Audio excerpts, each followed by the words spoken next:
అమ్మా అమ్మా నా కాలేజ్ టైం అవుతుంది, నేను వెళ్తున్నాను. సరే నాన్న, జాగ్రత్తగా వెళ్ళిరా.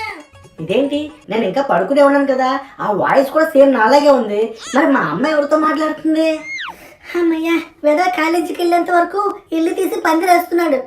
పాపం ఈ రోజు కూడా ఉప్మాయే పెట్టాను. పాపం ఎలా తింటాడో ఏంటో. ఉదయాన్నే కొంచెం కాకికి పెడితే తిని వెంటనే కళ్ళు తిరిగి పడిపోయింది. వీడి పరిస్థితి ఏంటో. ఏంటి, ఆ కాకి కూడా తెల్లని ఉప్మా నాకు పెట్టావా? ఎంతకి తెగించలే ఉప్మా. ఛీ, అమ్మా. అరే, ఇందాకే కదరా కాలేజీకి పోతానని వెళ్ళిపోయావు, మళ్ళీ వెనక్కి వచ్చావేంటి? ఓహో, ఏదైనా మర్చిపోయావా? ఆ ఆ ఉప్మా మళ్ళీ పెడతావని. ఆ, నిజమా? అంత నచ్చింది ఏంట్రా ఉప్మా? ఉండు ఉండు, తీసుకొస్తాను.